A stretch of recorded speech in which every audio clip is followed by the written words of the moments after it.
It's kind of like a journey of acceptance, this sense of loneliness, creating projects that bring joy to yourself, but it's just never quite enough. She understands this struggle that people go through when it, and I struggle. There is still some hope we can have. Fuck it. I can't. And I hope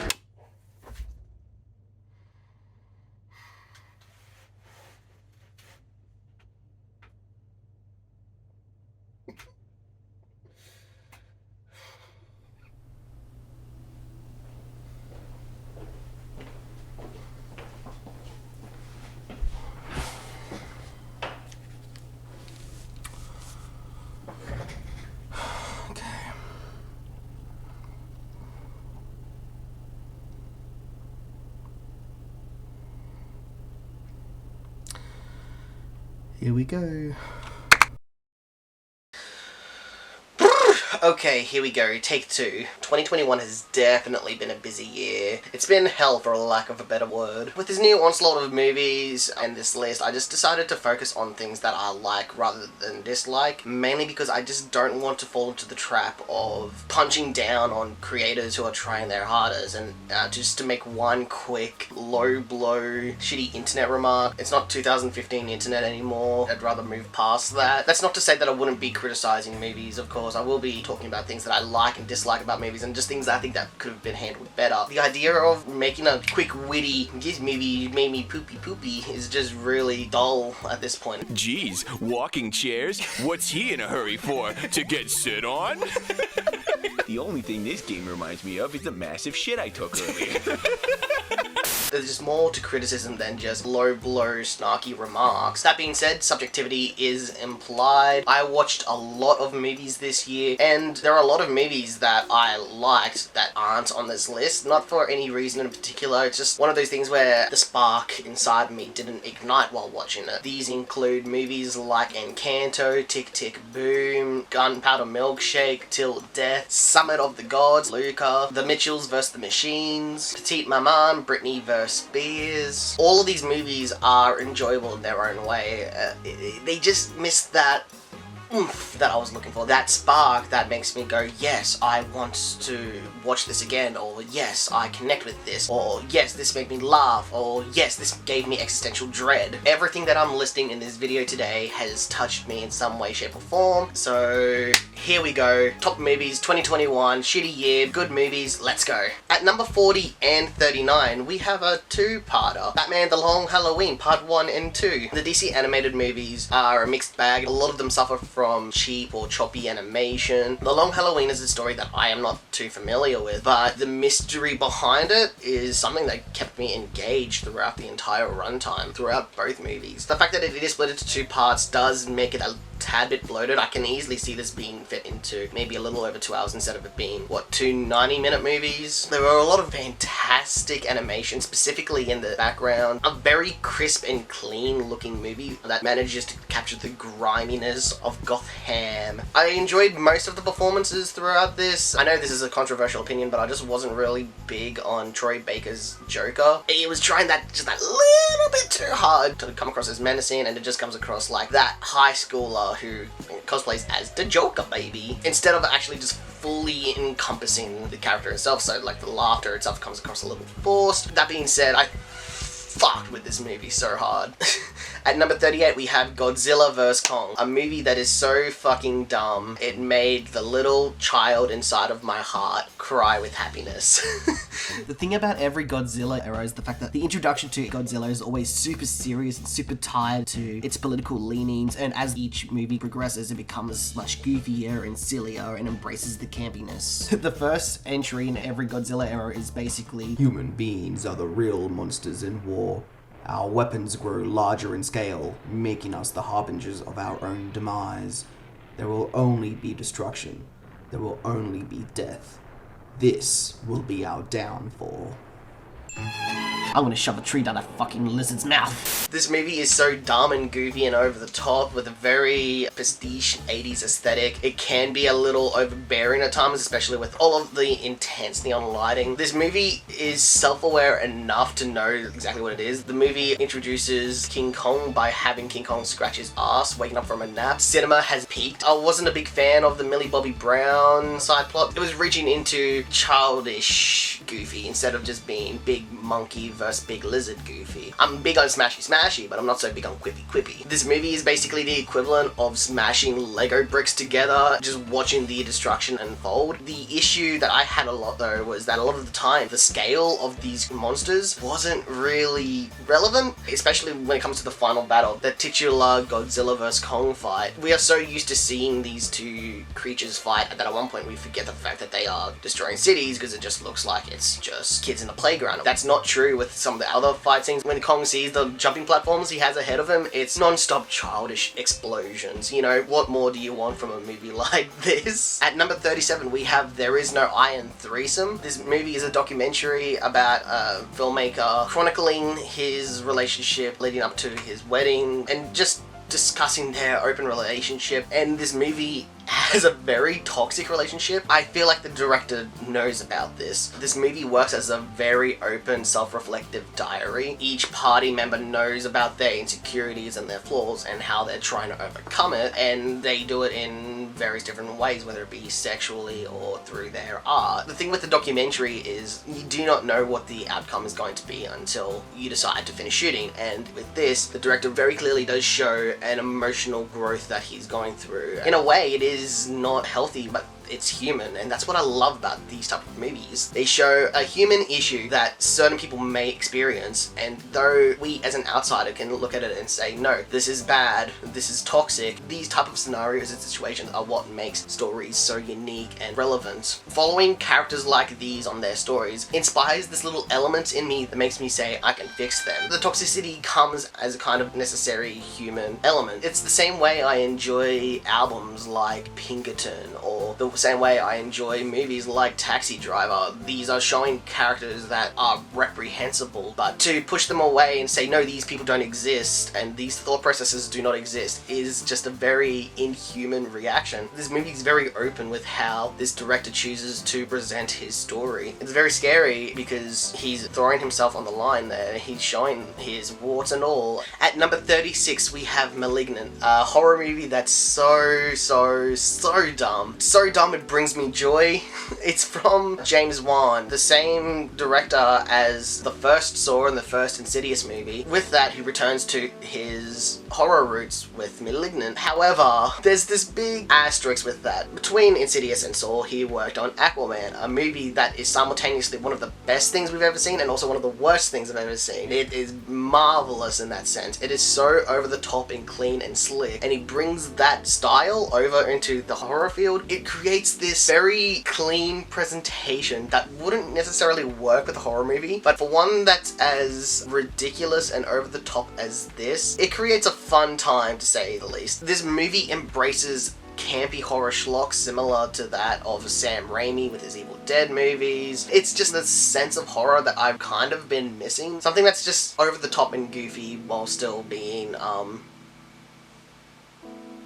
engaging. I would recommend avoiding as much as you can about this movie. It's a bit wacky, but you know, fun wacky. At number 35 we have Get Back, directed by Peter Jackson, a documentary on the final few days of the Beatles leading up to their rooftop concert. I have a love-hate relationship with this movie, and also Peter Jackson. I love Peter Jackson and how he pushes technology and filmmaking further with each release he makes, especially when it comes to his grassroots approach in his early movies like with Bad Taste. Even though it's not something I enjoyed, it leads up to his movies like Dead Alive, where he knows how to make movies similar to Malignant are goofy but fun. With his recent documentary approach, I have a mixed response to it. His previous documentary, They Shall Not Grow Old, is a favorite of mine, a movie that upscales dirty World War I footage and presents it in HD and in color for the first time ever. That process for footage like that makes the movie so much more harder to swallow because it's very easy to hear stories where there have been so many casualties, but seeing that footage in color and cleaned up is just very gut-wrenching in the most necessary way possible. However, with Get Back, he did something that I'm not too comfortable with, not for any ethic reasons or anything like that. With Get Back, he did the same things he did with his Lord of the Rings 4K release, which was to remove a lot of the film grain to make it look so much more digital, ready for the 21st century, and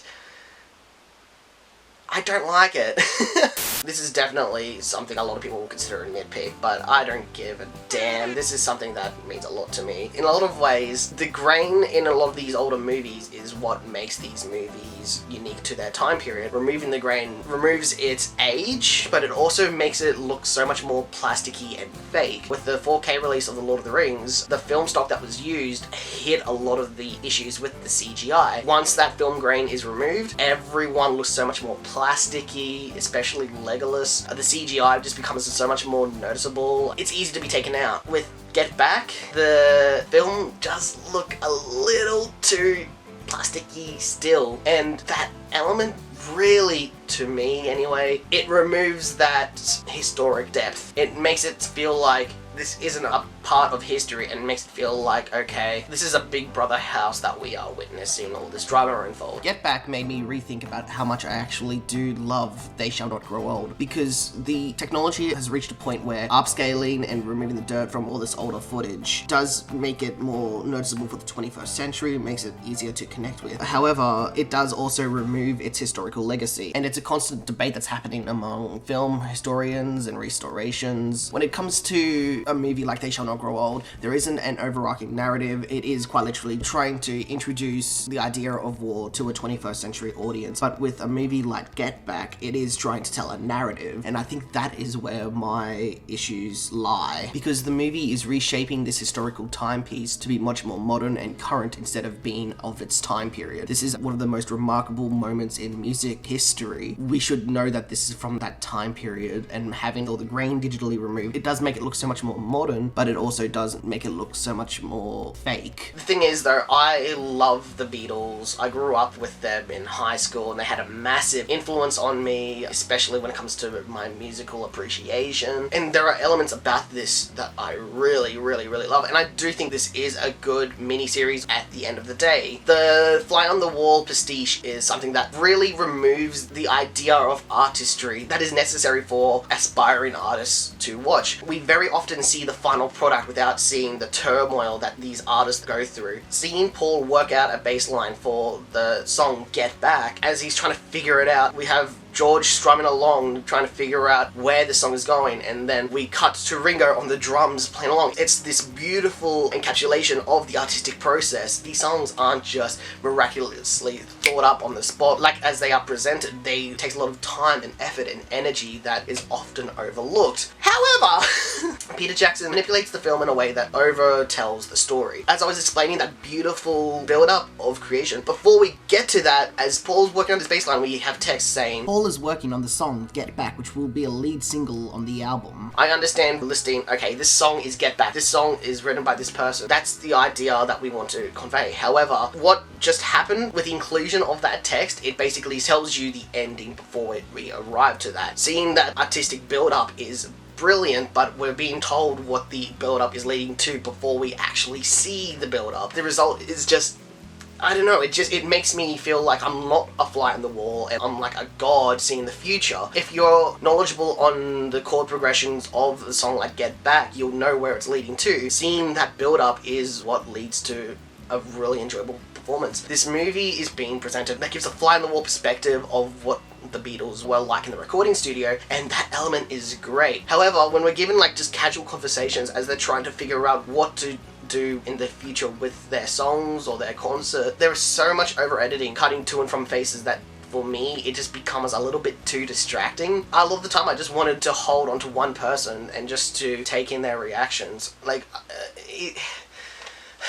I want a fly-on-the-wall experience where we are shown everything that happens, and Peter Jackson in a lot of ways just feels like he's letting his fan side of him take over it and wants to say, this is this part, and this is leading to this part, and this is leading to this part. It becomes a little bit too much, and I just needed that little bit more restraint, because I love the idea of a fly-on-the-wall of the Beatles recording their music, but there's just a little bit too much over-editing. There's a little bit too much going on that I'd rather just watch the film stock as it is being presented, as it was before Peter Jackson got his hands on it, and maybe like edit it down a little bit and just release it as is, because I feel like that would be a much more honest depiction of what is going on with the Beatles. And honestly, this sounds like I hated the movie, but I really didn't. I really liked it. The movie does get so satisfying, especially as it reaches the conclusion. It feels like the final act of the story, and that is what's great about documentary filmmaking like this. This movie is just filled with over procrastination, and that makes it so much more human and relatable.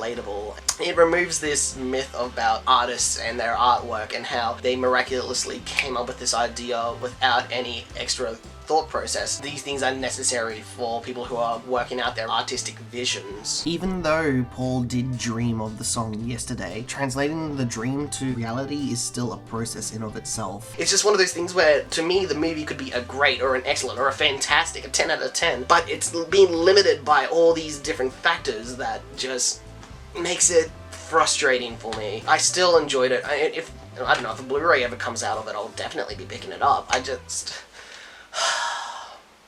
I was really looking forward to this, and I was a little hesitant about how it could be stretched into 3 hours or 4.5 hours. I enjoyed it. I definitely did enjoy it. It's just enjoyable but disappointing. At number 34, we have Spider-Man No Way Home, directed by John Watts. This movie is very goofy, very silly Saturday morning cartoon, and Baby Jacob absolutely adored it.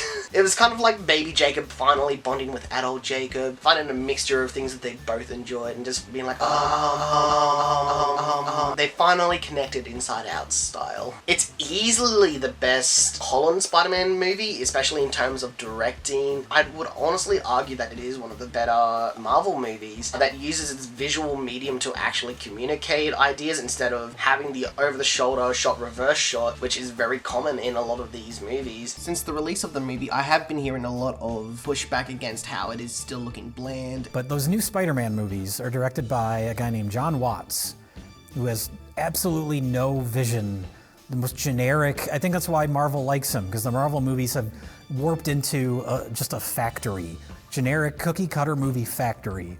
In comparison to the Raimi and even the Mark Webb movies, it's not the best looking Spider-Man movie by far. I would still take Raimi or even Webb over this particular style. However, this movie uses film literacy, baby! But there are still scenes like this, and this, and this, and this that all look fantastic and tell things to the audience without actually speaking out about them. There are definitely still scenes where there are people walking in front of green screen, and the green screen itself is as horrible as my video is. However, in the grand scheme of things, this film uses visual literacy more so than any other MCU movie I've seen so far. Yeah, it is still a bit disappointing that we haven't had a Spider-Man movie that looks like a Spider-Man movie since the Raimi days. Nothing will beat the visuals in the final scene of the first Spider-Man movie. Spider-Man 2 looks fantastic overall, and even though Spider-Man 3 does get a lot of hate because it is super goofy, it still looks fantastic. That being said, this is 100% a step in the right direction, and definitely a direction I want to see in more superhero movies. The movie takes place directly after Far From Home, where we're given like a swiveling introduction. The camera's just rotating around our Spider-Boy, and it's giving this very claustrophobic and very stressful sense of, oh my god, everyone's looking at me, get out of there. Little things like that, straight off the get-go, was just so much more visually telling as a movie than any other Spider-Man movie. There are elements in this movie where I forgot that this was a Marvel movie, especially with how some conflicts were being presented. The camera movements are very agile and free-flowing. It really fits with the character of Spider-Man. Camera movements really fit with the character, unlike the last two movies. There aren't a lot of shots, maybe a few here and there, that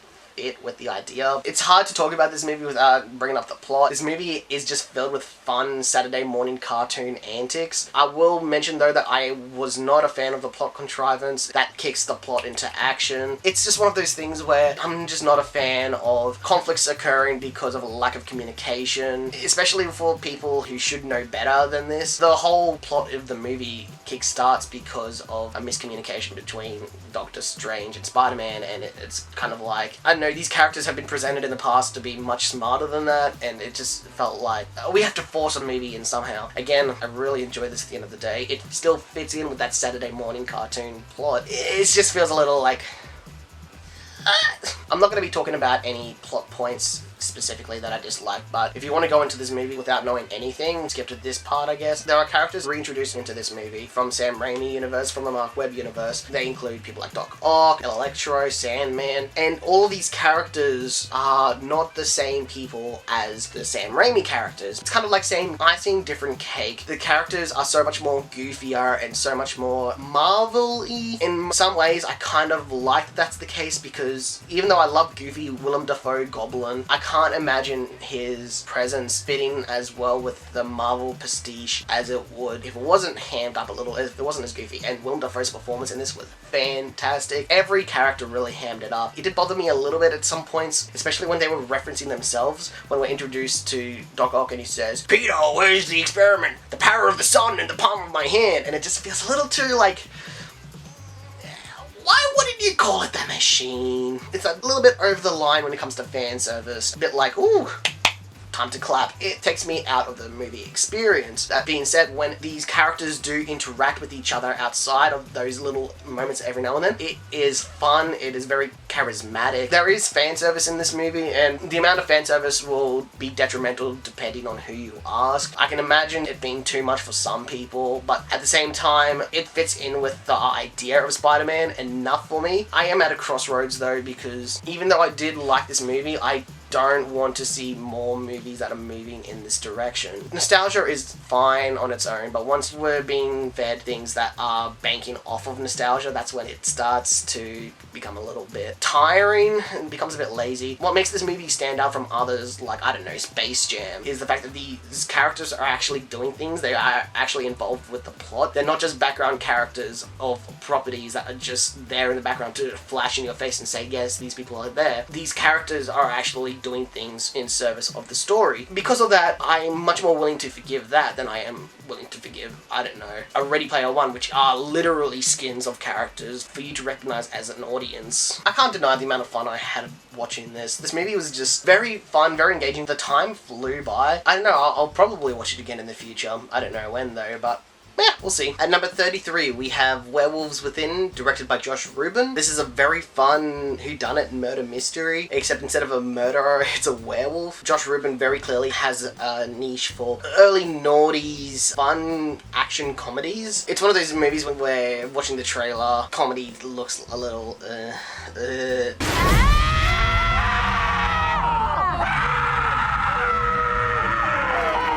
but the actual movie itself is incredibly fun, incredibly campy. It knows exactly what it is, and that's part of the joy. Yeah, it was just a really fun time more than anything else. It was definitely filmed from a perspective of loving movie nights with friends, and it's just one of those type of movies that are just fun to watch with friends. All of the characters are very charismatic and quirky. They can be a bit hyperbolic at points. It wasn't enough to the point where it bothered me. Still a really fun time, and I would definitely recommend. At number 32, we have Censor, directed by Prano Belly Bond. This movie is very heavily inspired by the video nasties of the 70s and 80s, and how a bunch of censor boards had to basically amp their classification of horror movies to figure out what is deemed appropriate for general audiences. The movie centers around the idea of, okay, if all these video censors are trying to hide what should be deemed suitable for the public, how would that affect the censoree?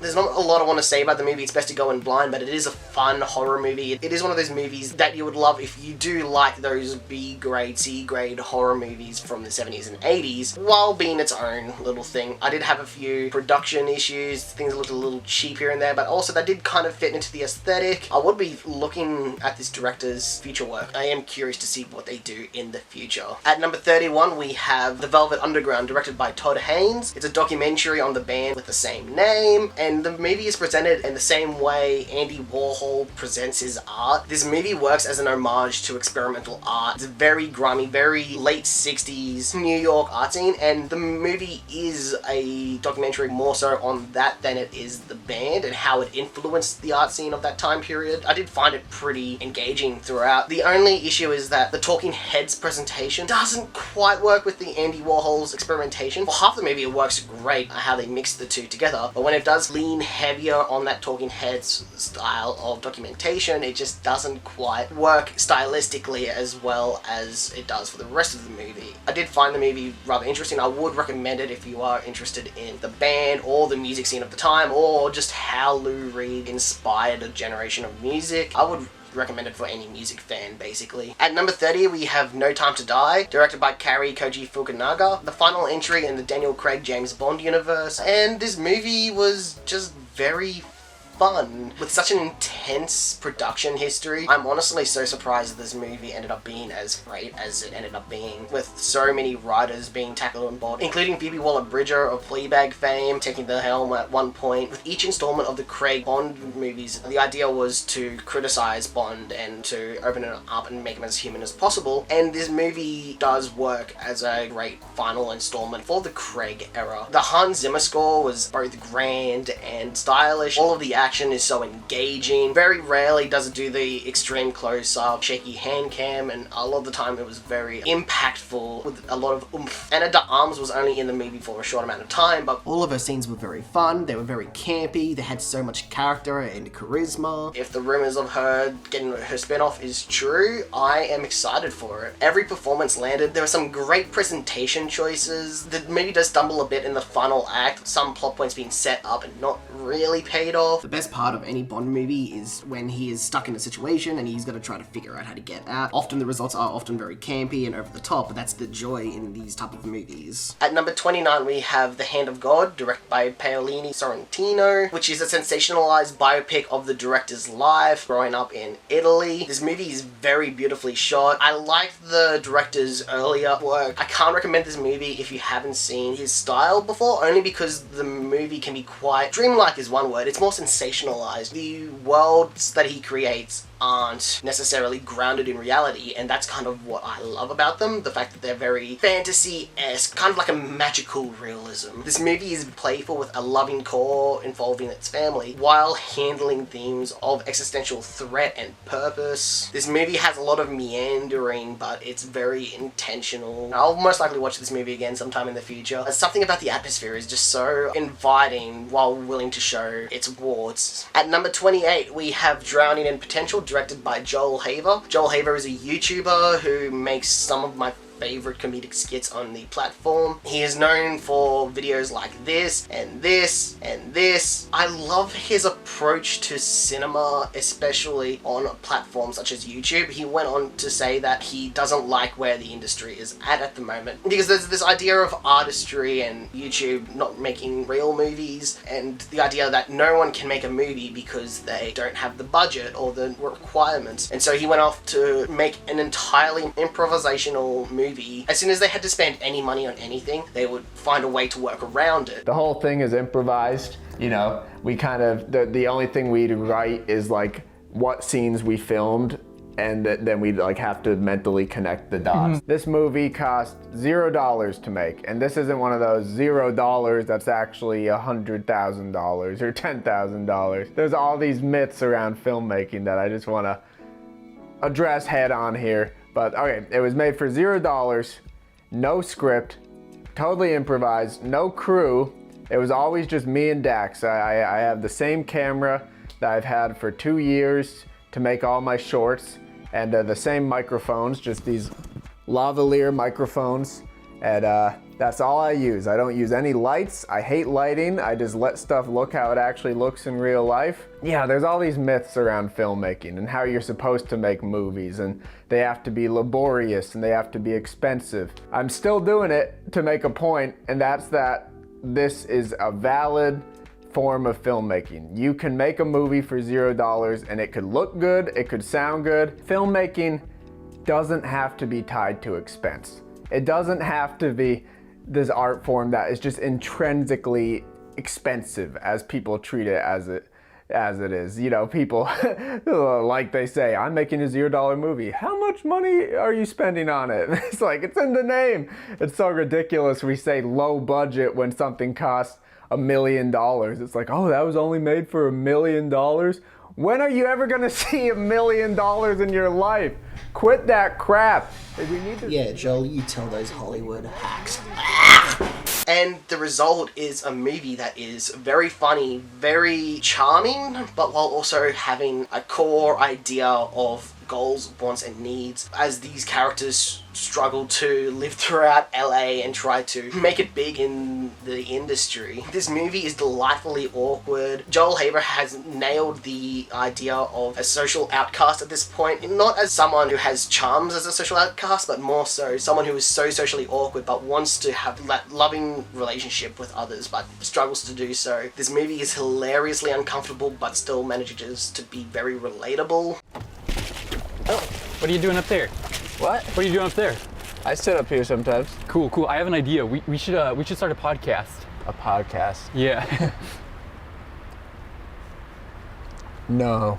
Just because it is improvised doesn't mean that there is no plot. There are plot beats that do track along, and it does create an engaging story that does meander a lot. What really blows my mind with this movie is how little resources Haver and crew had while managing to make a very enjoyable and great experience. I honestly am so keen to see what he makes in the future. Not just his YouTube skits, but movies even. I think he's one of the most talented filmmakers of this generation at the moment, and he has less resources than a lot of other filmmakers. I find him very inspiring for that reason. On the other end of the spectrum though, we have Suicide Squad, directed by James Gunn. I do not like the 2016 Suicide Squad movie. A lot of it comes down to the fact that it does feel like a studio movie that was made with no love or care, and just something that was just slopped together with IPs that we are already familiar with, especially with music that we are already familiar with. It just felt like we were being talked down to. When I first watched it, I was trying to convince myself that I liked it. Dumb 12-year Jacob deserved a slap in the back of the head. What that movie misunderstood is that the Suicide Squad is so fucking goofy. The villain in this new one is so outrageously over the top. From a distance, it's just so cute, but it also manages to balance this Lovecraftian horror. James Gunn manages to direct this very cute looking creature that manages to be a horrifying parasite. This movie needed a goofy director, and James Gunn was the perfect choice. The characters are all charismatic with their own back and forths, and this is my favorite iteration of live action Harley Quinn so far. Suicide Squad 2016 was a little too male gazy. Birds of Prey romanticized mental health a little bit too much. James Gunn managed to create a more truer sense of the form of Harley Quinn, especially in how we get to see her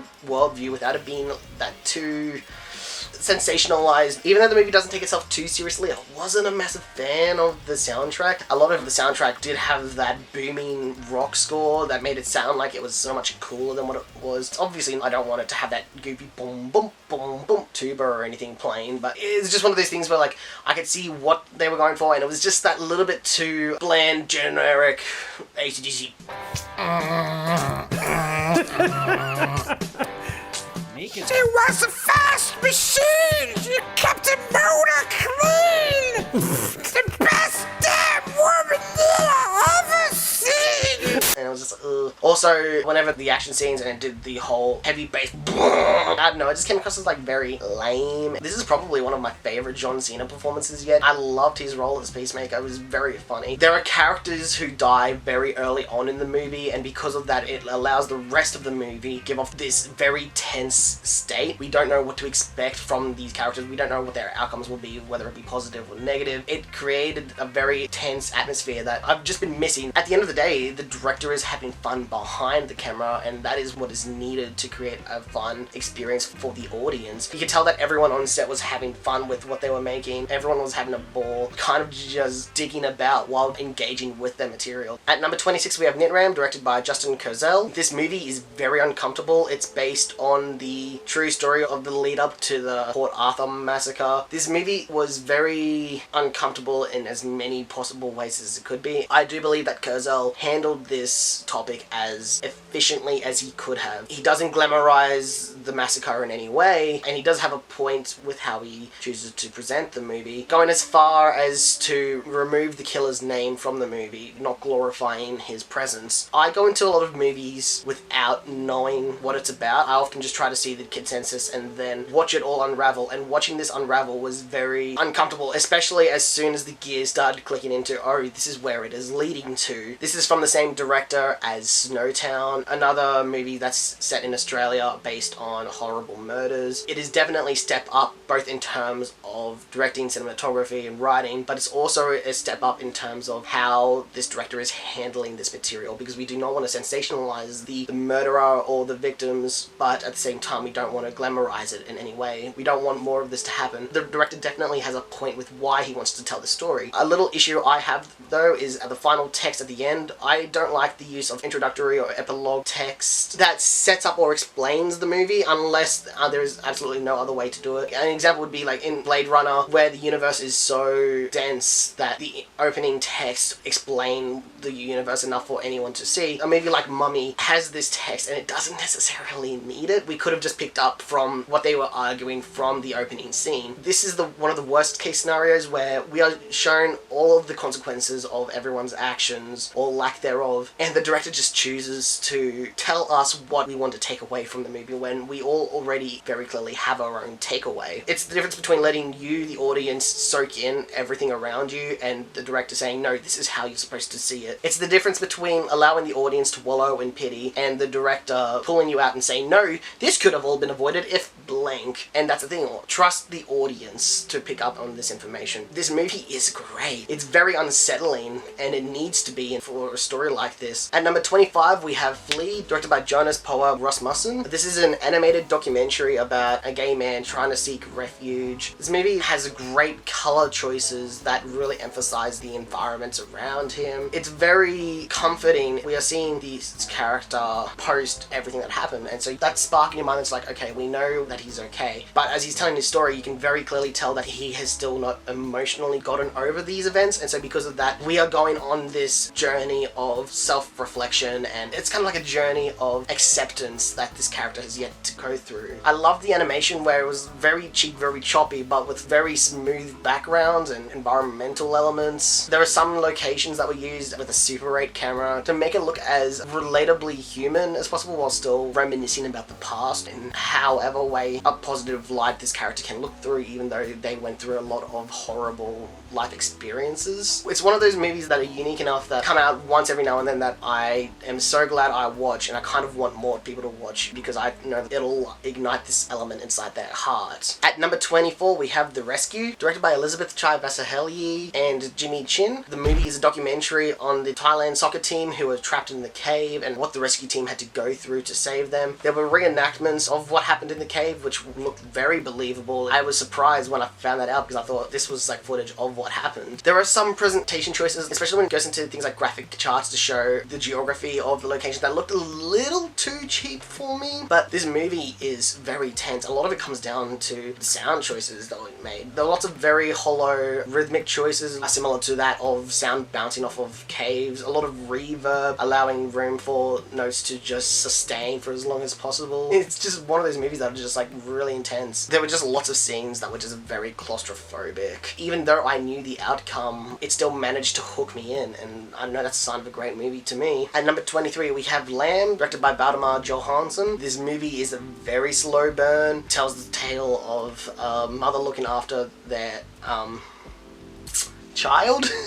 I want to try and say as little as I possibly can. This couple looking after a child as they start to grow up. The cinematography is very open and bleak. It gives off this sense of loneliness, especially from where they were shooting. Lots of very cloudy skies with dark green fields. It just gave a very desolate feel, which reminisces with the characters and their situation. Though the movie was slow, I would never say that I was really bored. There's enough going on for me to stay engaged, and it wasn't too long. If it was like 10 or 20 minutes longer, I probably would have been hitting the snooze button a bit, but I know it managed to keep me engaged for the most part. This is one of those movies where the actors are given free range to express themselves as much as they can, which made their performances very easy to hook on to. The lack of a score really added to that sense of isolation. The characters really relied on the actors' performances, and they did a great job in my eyes. At number 22, we have The Power of the Dog, directed by Jane Campion. This movie is like a psychological drama western with Benedict Cumberbatch.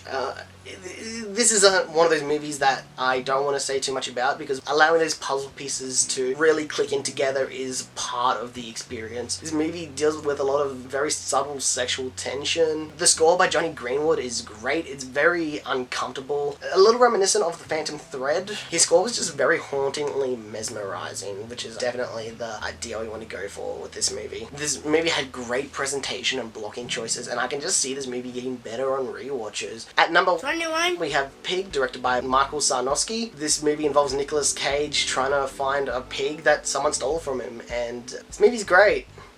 Nicolas Cage in this movie is subdued and very pissed. I'm liking his much more subdued characters as of late. He's been having such a wide variety of roles recently. I haven't seen him this subtle since Adaptation. The plot of this movie to me hinges on our audience expectation of movies with a similar tone and vibe, and so because of this I won't be explaining that much. But the movie's very beautiful, very meditative. It's very clear that this movie is an alternative version of that of a John Wick. I like movies that deal with characters that are dealing with human experiences in a unique way. There is so much character being presented, history is being unfolded both verbally and visually, and the best part is trying to unravel what is being shown through the sets and through the withering decay of the environments. This movie just really embraces the emotions associated with grief, and it's very beautiful in how it captures that. At number 20, we have Val, directed by Leo Scott and Ting Poo. It's a documentary on Val Kilmer, just going through all of his video diaries, creating a portrait of a very, I guess we could call him a method actor. I was somewhat familiar with Val Kilmer and his work, but this movie really made me appreciate his output in the industry, and it also made me really change my outlook on how I view acting as a profession. He very clearly was passionate about his role and his work and how characters can come alive through performances. This movie is just very personal and very introspective, painting a portrait of someone who is at the end of his life struggling with throat cancer. Knowing that the end is a tragedy is a part of the journey in the situation. We are shown very early on where Val Kilmer is at the moment, and so seeing his struggles with trying to achieve his goals and struggling to do so is very relatable. It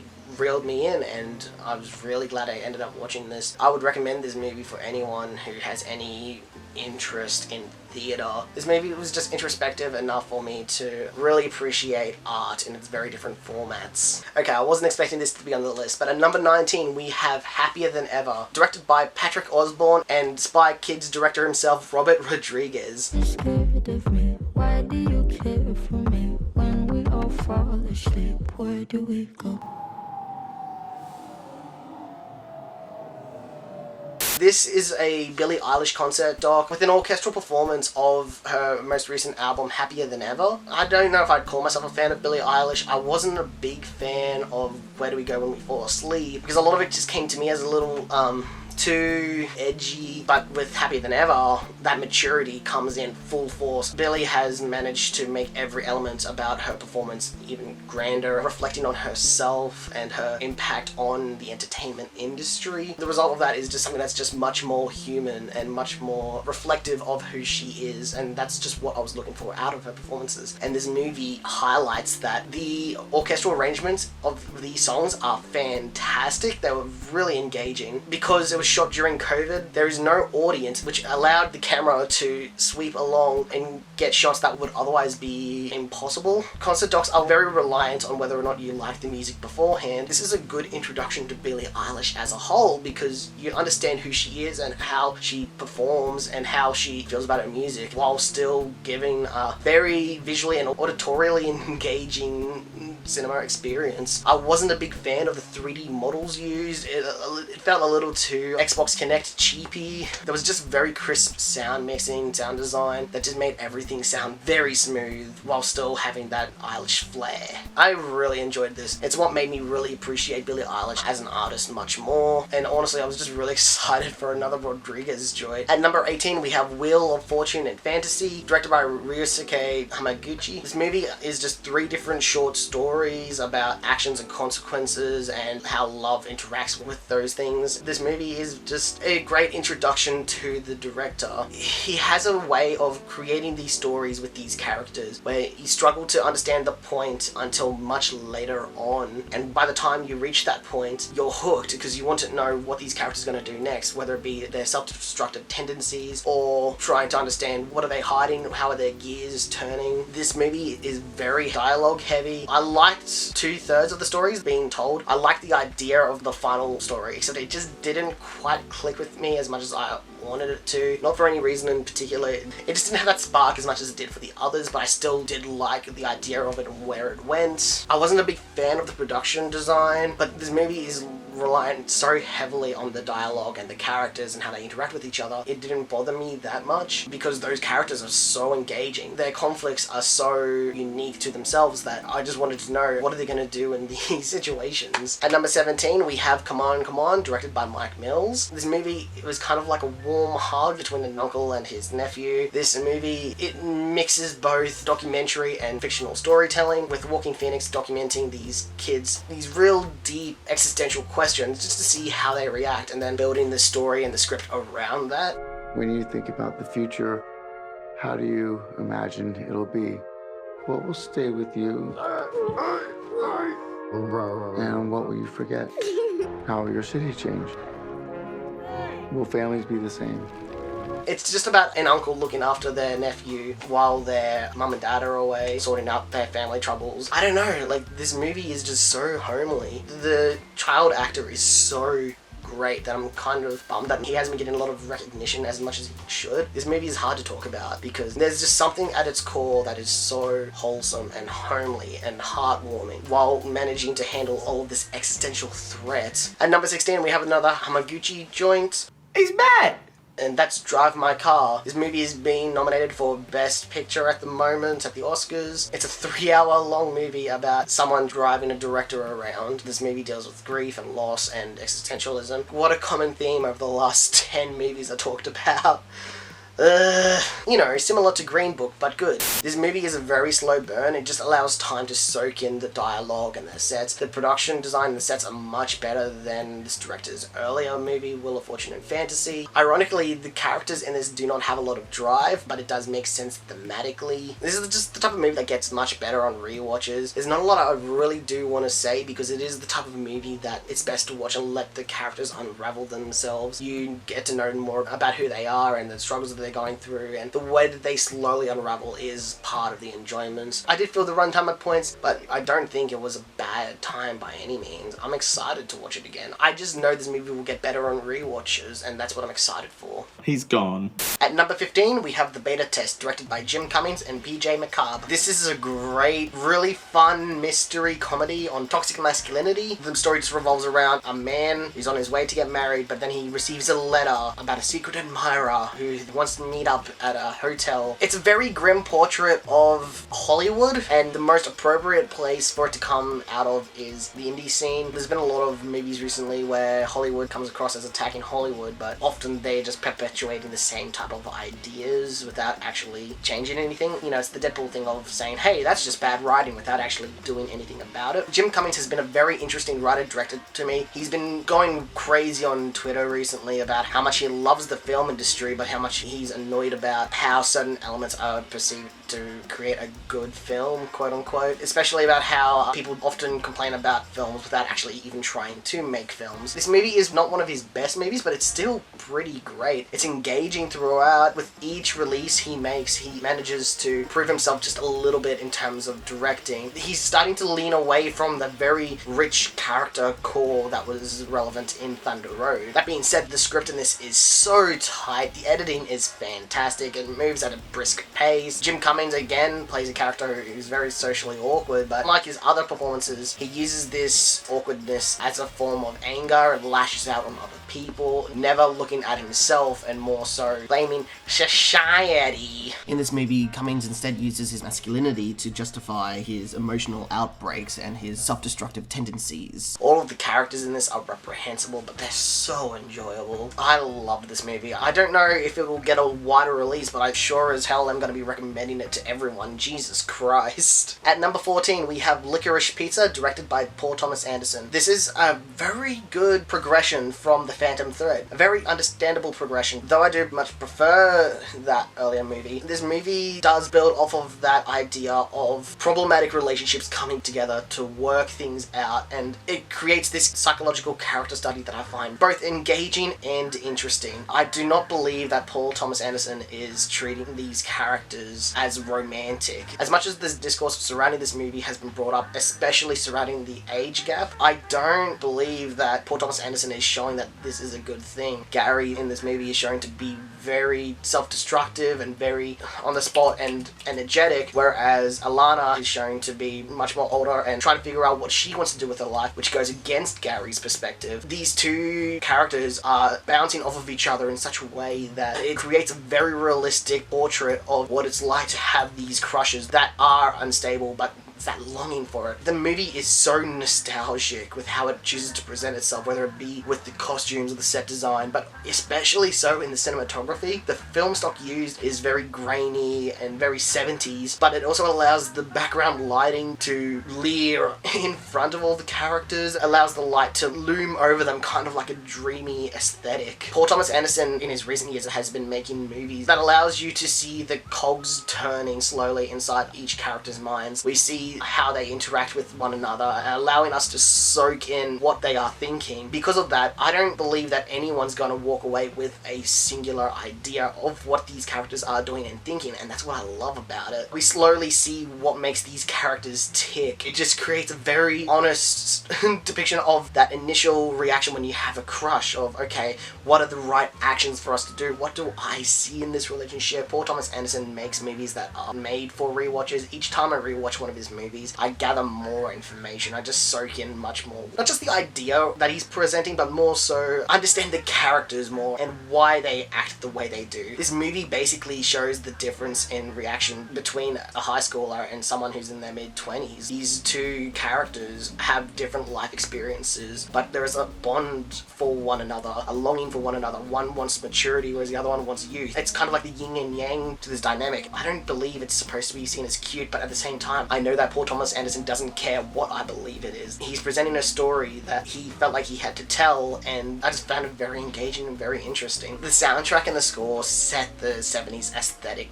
perfectly. That being said, I wasn't a big fan of the set design. I really loved the costumes and I feel like they captured the tone perfectly, but something about the set just seemed a little too soundstagey. Not all the sets, just a few things here and there. It just looked a little barren, I guess. This is the type of movie that had an impact on me after I watched the movie. I liked the movie while watching it, but as I was trying to sleep, the more my mind was racing surrounding it. I was trying to understand, okay, what do I feel and why do I feel this way about this relationship? This story, the way it progresses, is just a very stark image of love and men and our culture surrounding relationships, how these relationships are always seen as either positive or negative, and how there's always a positive element surrounding relationships that comes across as fake. And that's what I love about this movie. It displays a relationship that is not perfect. That's what makes it so perfect. This movie has a very dreamlike atmosphere, and it just makes the movie feel so nostalgic for a time period that Paul Thomas Anderson very clearly grew up in. It wouldn't ranked too highly on the Paul Thomas Anderson ranking, but it's still pretty great. He's so far into his career now, and he's released nothing but bangers at this point. At number 13, we have Nobody, directed by Ilya Nasher. Nobody is probably the most fun I've had in the theater, but that being said, I don't want to explain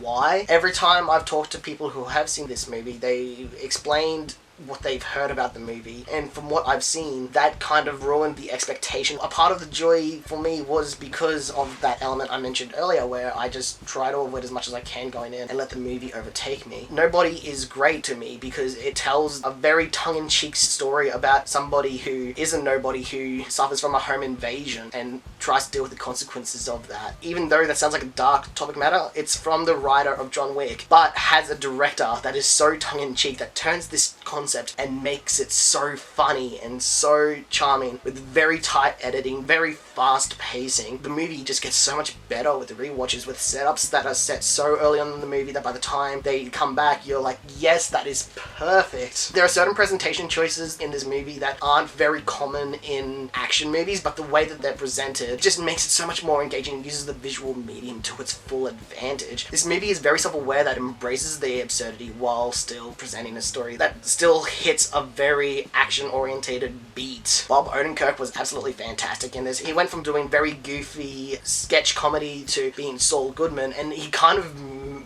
does the perfect balance of both in this, where he has a very goofy presence, but it's kind of tongue-in-cheek with his personality and how he conducts the scene. The action in this movie was always super clear and always made perfect sense. The poster alone should give you an idea of visual creative liberties are taken in this movie. I honestly refuse to show some screen caps from the movie because I just think it's so good to go into the movie not knowing anything. This is the type of movie that drip feeds information, and that drip feeding is what made me want more and more. That being said, I do not want a sequel. It's the type of idea that I can see being run very dry very quickly, but I do want to see Ilya Nasher making more movies like this because he makes fun action movies with a lot of oomph. His previous movie was Hardcore Henry, and though that was way too over the top in terms of how it presented its first person presentation, it made me throw up a lot, but it was so fun. I have to watch that movie in like 5-minute gaps because of that, but the action in it is great. It's just one of those things where he has a great sense of what makes action movies tense and what makes them so enjoyable. It's not just people shooting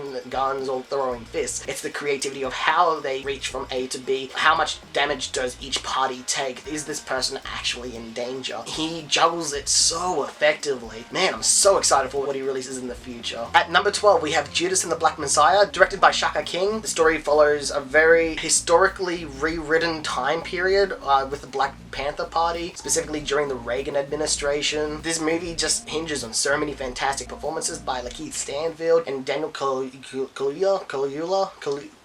First try.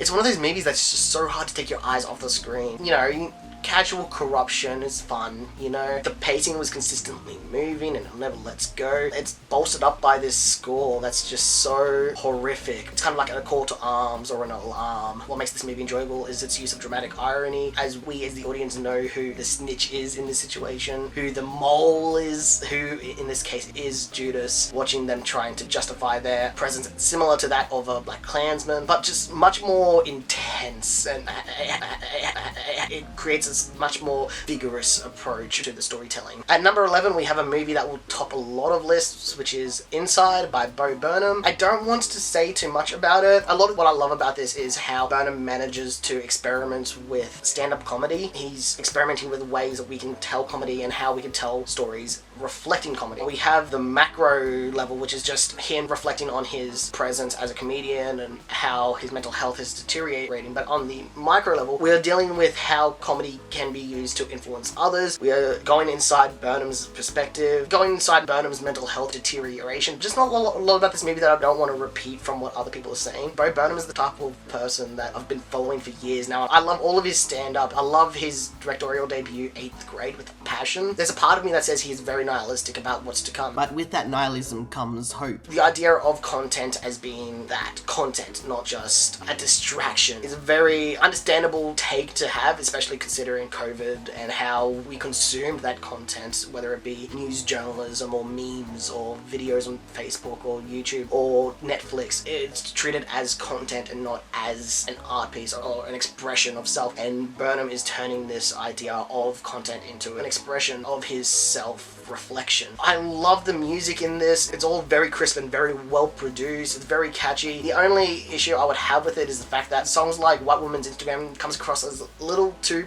punch downy. That being said, the core message behind it being how we tend to hide ourselves, our own mental health issues or our own struggles through these online programs by pretending that everything is okay. There was always a core message at the heart of these songs. Thing is, I really loved this movie when I first watched it, but on rewatch it didn't quite have that click that I had on my initial viewing. Burnham goes out of his way to make sure that this movie will not be dated as much as possible. We don't hear the term COVID at all throughout the special. I think the most we hear is isolation, but even then, that has a whole metaphorical perspective depending on how you want to view the actual stand-up special. This movie is very unique with how it presents itself, and I do think it is a very creative process. However, I kind of don't want Burnham to be making any more content until he is happy with the product. My interpretation of the ending is that by the end, it is worth it, and I know that stress and struggle that can come with creating content like this, creating projects that bring joy to yourself, but it's just never quite enough. Man, I feel that, but God, I'm happy with what he made here, and I hope that he's in a better place now, or at the very least he is definitely like helping other people come to terms with their mental health, and I don't know, that's a net positive in my eyes. Top 10. I decided to add a few mini-series into this list, only because I just find them to be considered as long-form films with episodic chapters. With that being said, number 10 is A Perfect Planet, the BBC nature documentary narrated by David Attenborough. With each BBC documentary that comes out, the production just gets larger and larger, become grander in scale. With his recent track record, it's becoming more and more depressing because of, the global warming crisis. A lot of it comes down to the fact of him presenting, this is what's going on, and because of global warming, these are what's being affected. But what he's been doing that has been real remarkable in this series compared to the others is he's been showing what's being done to circumvent these issues. We are very often shown, okay, look at all these issues that are surrounding global warming that are not helping the environment, but we're never really shown what we can do to prevent it. It's mainly just trying to convince governments to support us, but that's not really helpful. But with this miniseries, he inspires a lot of hope and just an idea of what the future can hold. However, there's still action that needs to be taken, and that's what I really love. It's not all doom and gloom, because there is still some hope we can have, and that's the hope we are holding on to. This documentary manages to capture the tiniest of insects with precision. I don't know how they manage to afford cameras that can do this, let alone produce cameras that can reach this kind of information. One thing that is missing there is a Hans Zimmer score. We do have a different composer on board with this film, and it does miss that Hans Zimmer spark that raises the footage to grand and epic. It's not to say that the soundtrack isn't good, it's just one of those things where it's just missing that little I still really enjoyed what was being presented here, and it is very grand in scale. Some of the most intense wide-angle lenses I've ever seen, with such immaculate detail. God, what a perfect planet indeed. At number 9, we have Listening to Kenny G, directed by Penny Lane. Kenny G is a very interesting musician. He's often heralded as one of the most popular instrumentalists of all time, while managing to be one of the most hated. This documentary is very funny, very tightly paced, very engaging, and very interesting because of how it deconstructs the idea of music, subjectivity, and objectivity. This movie brings in a bunch of musical historians and experts and jazz musicians to argue what their views are on him as a person, but it becomes less about the musician and more so about what music means to the individual, and that's what is so inspiring but also funny. This movie is surprisingly funny because Kenny G himself is a very funny man. So my first question for you is, what do you love about music? What do I love about music? I don't know if I love music that much. I do. What do I love about music? I guess for me, when I listen to music, I think about the musicians. And I just think about what it takes to make that music and how much they had to practice and how good they had to be.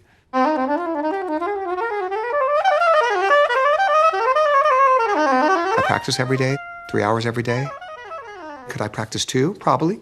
Could I practice 5? Probably. See? I get more excited about that. I've never really listened to Kenny G's music. I know that one song, but this is a documentary where you don't need to know the music before going in. The movie constructs itself allowing you to understand what the perception is and what to take away from him, while still allowing you to reconsider your own perspectives on art and music and how these intertwine with one another. I don't know.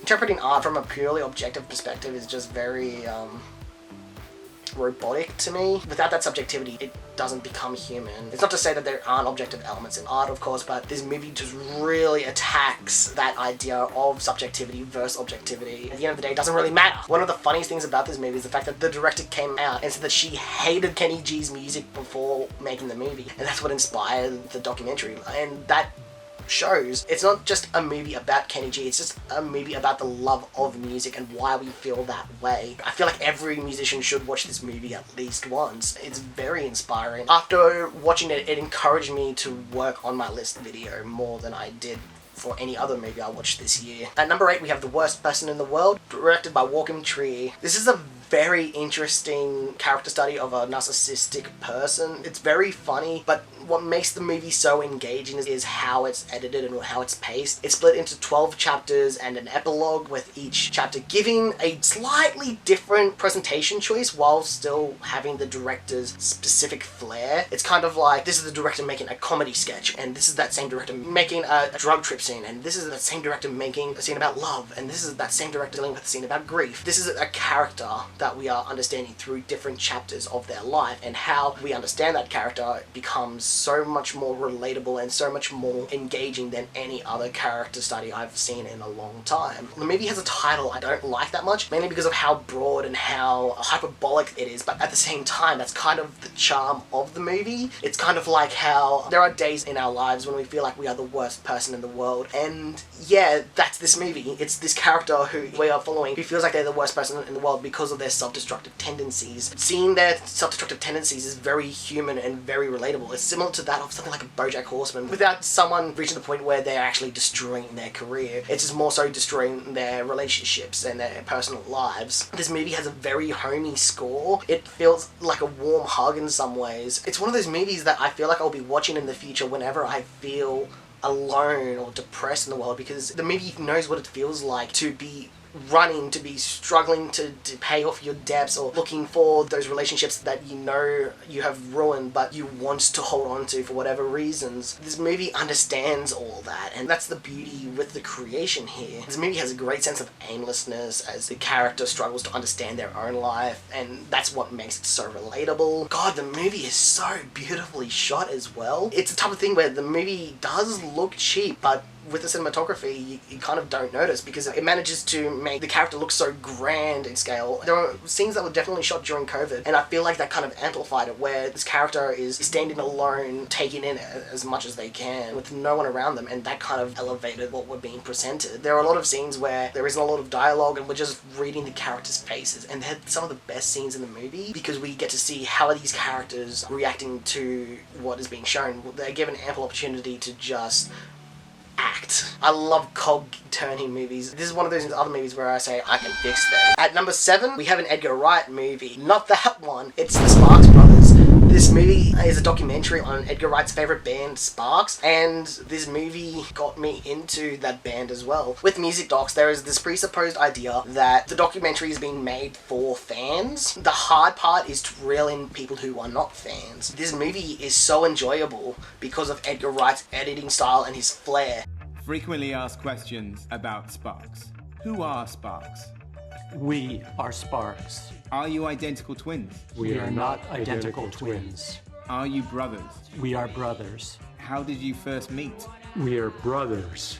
The movie becomes enjoyable because of Edgar Wright's and crew's engagement with the band. This movie is so charismatic to the point where it is no longer a documentary. It becomes an Edgar Wright movie, down to the editing, down to the pacing, down to how scenes transition from animations used to how the talking heads are used. The band Sparks have quickly, because of this movie, became one of my favorite new wave pop bands ever, really. This movie is incredibly funny and incredibly insightful for any musician who's looking to see what it takes to be a musician. We understand the necessary actions that these elusive duo had to go through to maintain their presence in the music industry. What's really interesting is how this duo have had so many opportunities to create hits in different countries, but never quite blew up. They've had hits in France and the UK and Australia, Germany and the United States, but they never got a number one that blew them up as large as other bands. They are known as your favorite band's favorite band, and that shows in this movie. There are so many artists that talk about their love for this band. This band has influenced musicians such as Flea, Weird Al Yankovic,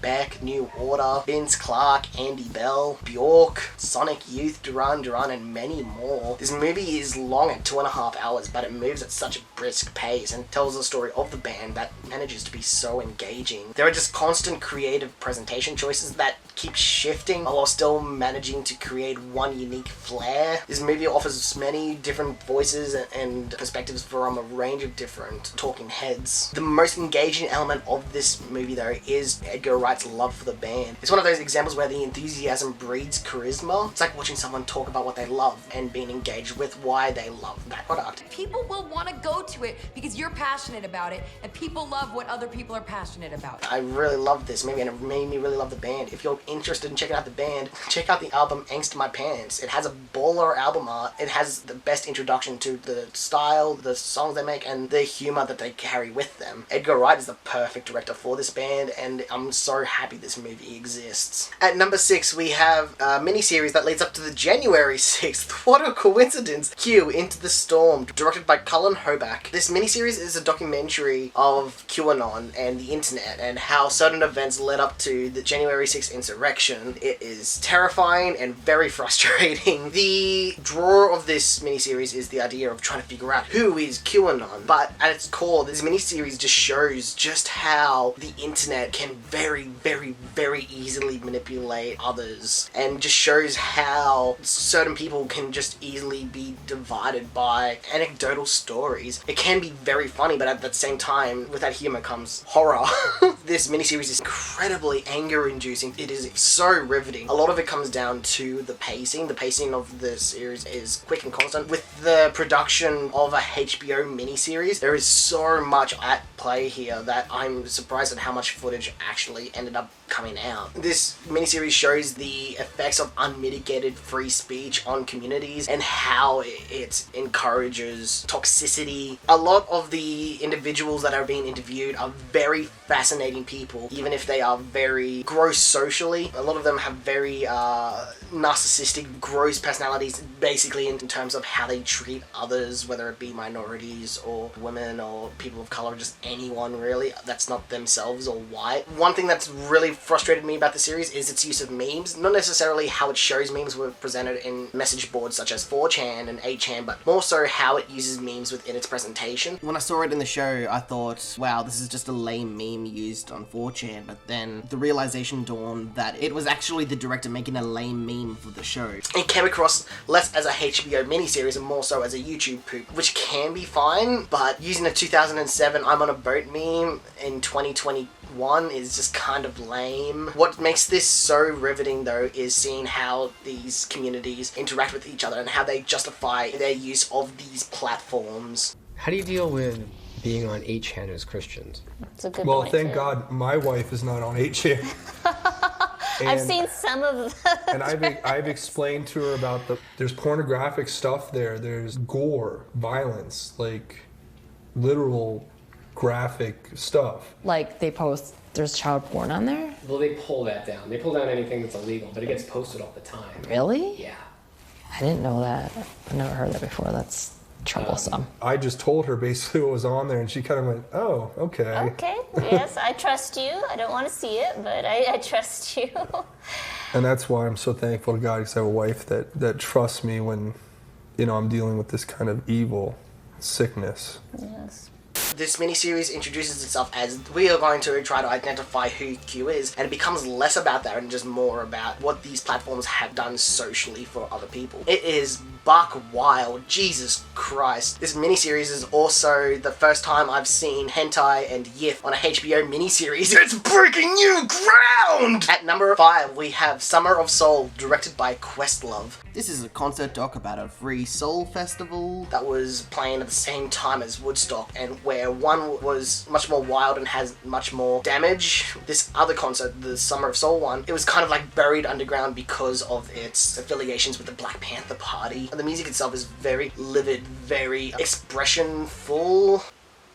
All of the performances in this is electrifying with super crisp sound mixing and sound design. The performances are engaging throughout. The Black Panther Party protects the stage while just vibing so hard. The concert itself was just so peaceful while managing to create this atmosphere that was just full of, I don't know, vibes. This is an example of a movie that uses music as a form of revolution, as a way of expressing oneself, and a way to release love, basically. You know, used to tell stories to souls that were otherwise silenced, and that's what the joy in this movie comes from. This movie was just electrifying. It also was horrifying when Lin-Manuel Miranda showed up, because he's been showing up in everything.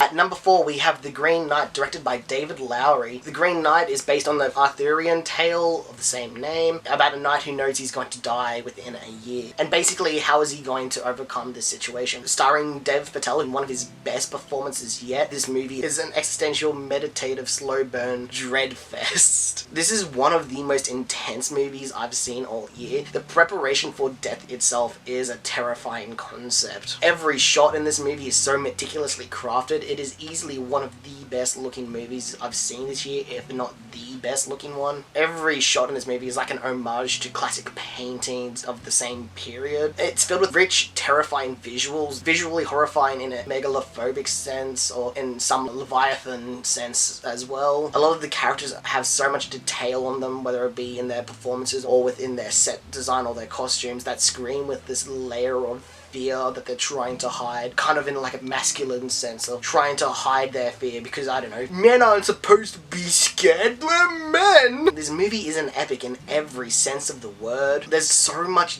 dust in this movie. The clothing and the sets all look so used, it makes the environment look so much more lived in. The makeup and the practical effects are remarkable as well. It just creates this environment that you're watching, and there's no point where I'm thinking, wow, this isn't what's actually going on. The only time I did feel that way was with some CGI animals, and even then it wasn't enough for me to be taken out of this movie. This movie is a grand epic that I was so annoyed I had no way of seeing on a big screen. I feel like that's the only way to watch a movie like this, of this scale. At number 3, we have The French Dispatch, directed by Wes Anderson. This is Wes Anderson's most Wes Anderson movie yet, and that has been said about the last 3 movies he has released. It's kind of become a charm at this point where he knows his styles, he's self-aware about what style he has, but he just hones in so hard that he's just like, fuck it, I'm doing it my way. This movie is insanely detailed, and to the point where it kind of becomes over-directed, but as I said, it kind of like indulges in itself so much. It insists upon itself. Every frame in this movie is a painting, like literally at some points. There are some stop-motion effects in this movie that reminded me so much of the old-school 1930s King Kong, and when I saw that, I squealed, because I haven't seen that form of super rickety stop-motion animation in a long time, and all it was crumbling buildings. The little things like that are just so unique stylistically and visually that kind of draws you in and says, you're not just watching a movie, you're watching a Wes Anderson movie, and you're gonna either like it or get out of here. And that's the thing, I can see this reaching a point for a lot of people where it becomes way too much. For me though, I loved it. I was on board the entire way. It's nowhere near my favourite Wes Anderson movie. If anything, it's one of my least favourite Wes Anderson movies, and I still love it so much. This is an anthology movie with 3 different short stories about art and culture, and how these can affect other people. Each story in this connected with me in some way, shape or form. I love the idea that art isn't just being represented through one medium. It's being used in mediums that aren't often considered. So things like food or manifestos. These are art forms that people are making that have their own unique cultural and personal spin that isn't necessarily considered when people think about art. When people think about art, they think about paintings or drawings or maybe even music or maybe even movies, and it's never something like food, and that's loved it. It's like Ratatouille ratatouille, but, you know, Wes Anderson. This movie is definitely one of Wes Anderson's funniest movies yet. It was consistently hilarious with each character having a bit of a nihilistic edge to them without reaching the point where it becomes so annoying and so frustrating. This movie is just a giant homage to literature and art of all kinds, regardless of audience it inspires. I've loved his new way of using foregrounds and backgrounds as kind of like stage screens, where sometimes the background will be removed or the foreground will be added, and it just opens up the environment to look so much more like a diorama, which is, I don't know, Wes Anderson making dioramas is the most Wes Anderson thing he's done in a long time, since buying a typewriter. This movie is just one of those movies that grabs you by the neck and says, this is a movie, and this movie invigorated me so much. I was so on board. Every frame is a painting. Every minute I was laughing. I love this movie because it loves art. That's just the type of movies I want to see more. I want to see movies that make me say, yes, art is fantastic. Art is funky. At number 2, we have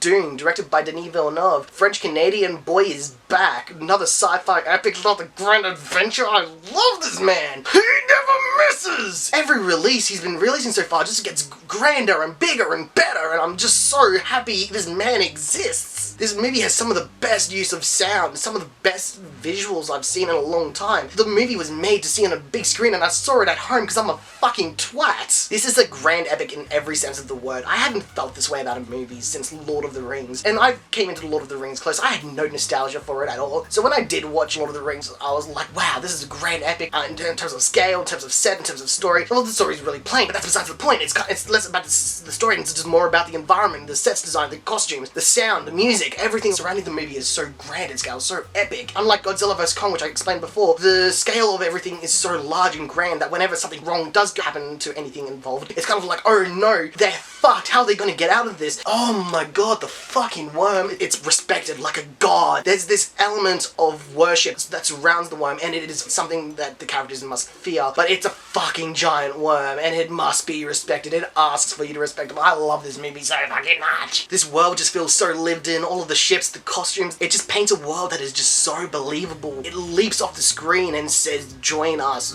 in this dry, musky environments. It's a simple plot elevated by grand directing, just like Lord of the Rings. If you just explain Lord of the Rings, it's about a little man that throws a ring into a lava. That's it. It's told over 3 movies that are 3 hours long each, and the result is a grand tale, and this is doing the same thing, but in space. There were 2 things that I really didn't like though. One of them being the fact that it's a really hot, musky environment, but the characters don't really sweat nearly as much as they should do for how hot and arid the environment is. Again, it's nothing that makes me hate the movie by any means, but it's just one of these things that takes me out just that little bit too much. But on top of that, the other thing as well is the lack of blood. I don't mind movies that don't have blood in it, of course, but if you're gonna have people stabbing each other, it's kind of frustrating when there is no blood. This movie does kind of circumvent that by having characters shoot out water instead, which makes the environment feel so much more dry and arid, makes that lack of water so much more scarce and feels like so much more harmful.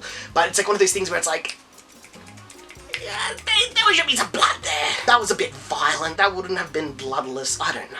That being said, the shields that they used were still great. I love the design of that. I love the soundtrack to this so much, especially with the vocal Mongolian throat singing hums of some kind. I could feel the bass just trying to make me levitate whenever I listen to it. I'm so excited for the sequel. The thing is, this movie is hard to judge because it sets up a 3rd act that never comes. We aren't given the second part of the movie until for another 2 years, and I'm fine with that. But this movie on its own doesn't have that final act, unlike something like a Kill Bill or a Fellowship of the Ring, where the end of those first stories all end in a place where it's like, even if there wasn't a sequel, it's fine, because like those first movies were still great. If this were to continue without a second act, I don't know if it hit nearly as much, even though I love so much about this movie, and I love Denis, and I love what he's been releasing so far.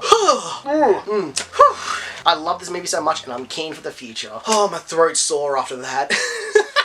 This First Place is a movie that I love so much, but I struggle to find the words to explain it, and a lot of it comes from how it affects me personally. At the start of this video, I said that subjectivity is implied. Whenever a list video is made, and whenever someone is talking about their favorite movies, it's always about how it affects that person specifically. The movie Titane by Julia Ducournau is such a unique film experience that can only be told within this format. I struggle to find the words to describe how it affects me. This movie is a movie that can only be told in the format of a film. Not just how it presents its story with its color design or lighting or actors or sets, but even how the story unravels itself, even how sound is used, how music is used, how language is used in this movie, how pronouns are used, how gender is used. These are elements that could be told throughout other formats, whether it be music or poems or short stories or novels or grand epics, but this movie as a film is so unique to its platform that I struggle to see it succeed in any other format. I'm not going to spoil any of this movie. A lot of people nail in on the shock factors of this movie, and there are a lot of shocking elements about it. It's easy to get reeled in by that, but that's not what the movie is. DeCorno's earlier film Raw deals with that same premise, where that movie is about a vegetarian who eats meat for the first time and becomes a cannibal, and that idea is so bizarre, but it is engaging, and this movie is better in every single aspect, but it's so much harder to convince people to engage because of how unique this story is to DeCorno. I can talk about the plot in the broader sense, where it's about a woman who has a metal plate attached into her head after she gets into an accident. That's as much as I really want to say, because this movie goes on so many different tangents, so many detours, that it can be distracting. Looking at a movie from an objective perspective, the story is told in a shitty manner because it doesn't follow a single structure, but that's what makes the movie great to me. This movie doesn't want to hold your hand. This is DeCorno's story, and she's gonna tell it how she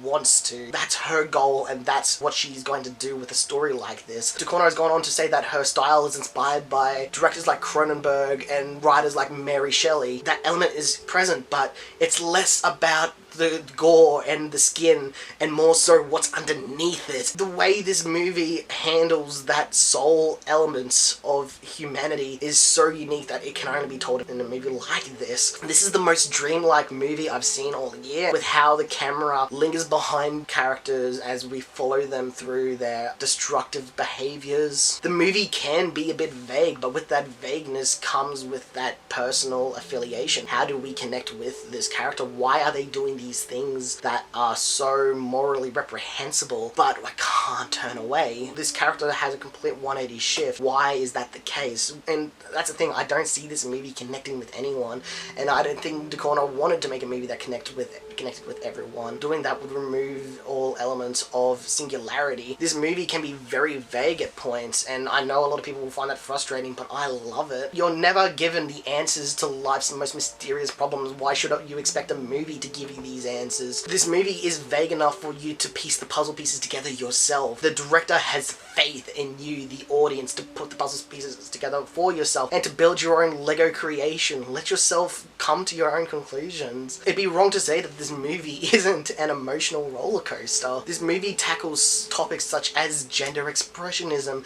and feminism, and how women are being treated similar to that of objects. The way that cars are used simultaneously as women, in terms of how men often treat cars in a very feminine way, and how DeCorno manages to mash up this idea of human fleshiness and metallic car is just remarkable. It's so creative and so unique. I genuinely haven't seen anything like it before. The idea of simultaneously objectifying and fixing yourself is a very mechanical idea as well. We are human fleshy beings, yet we try to fix ourselves, whether it be through natural ways or if we try using mechanical objects. We are changing elements about ourselves that are making us less human to try to become more human. It's an idea that juxtaposes against itself that's deeply ironic. The idea of becoming human by adding non-human elements to yourself. Whether or not you have to change these elements about yourself to make yourself present as masculine or as feminine as you are. This movie has the same style as A Clockwork Orange and A Climax and Cronenberg's entire filmography, basically. Mixing these ideas of emotions and fleshy gore and how these ideas communicate innate and such unique things that are only relevant towards humans. We're not all like lobster people. We're humans. We have our own thought processes. We have our own connections to one another. That's what makes us so unique and so human. This movie is so wince-worthy, especially in that first act. There are lots of scenes that made me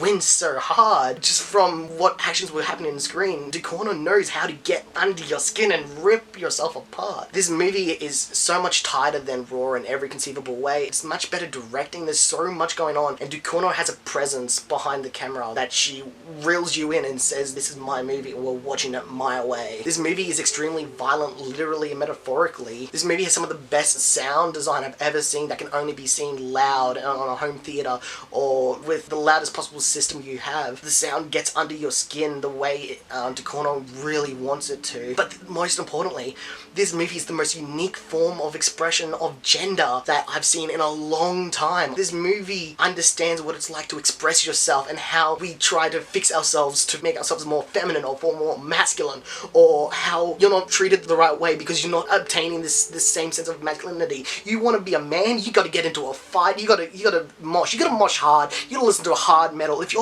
want to be a woman, you've got to listen to pop music, you've got to dance seductively. Your goal is to seduce the man. That's bullshit.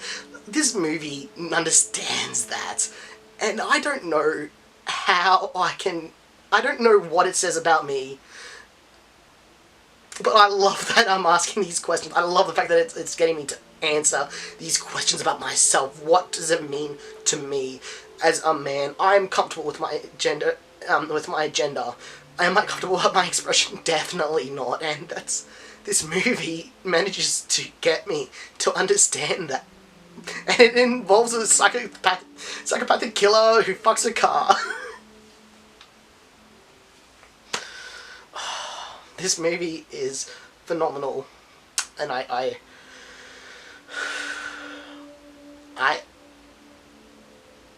I know Julia Ducournau doesn't understand me, and I won't understand her, but I know she understands this struggle that people go through and I struggle. It's like this internal struggle that people struggle to explain. I find it hard to find the right words to explain movies like this, and that's why I love movies like this, because it reveals elements about myself that I never once considered. Some people might find it pretentious, and I don't care, because it doesn't. If you find it pretentious, that's fine. It means something to me, and that's all I care about. Like, I hope. I love film. I hope you find some enjoyment out of these movies the same way I do. Or even if you hated these movies, I want to know why. Because even if you disagree, I'd love to hear your thoughts. I'd love to talk to people about these type of things, because it's like, that's what it means to you as a person is so unique and so special. And to remove that conversation, I don't know, it makes us less human and more machine. It's kind of like a journey of acceptance, sense of loneliness, understands this strength and relationship. I projects that bring emotionally gotten over these events. I hope I can't fix ourselves as a man. What does it mean to me?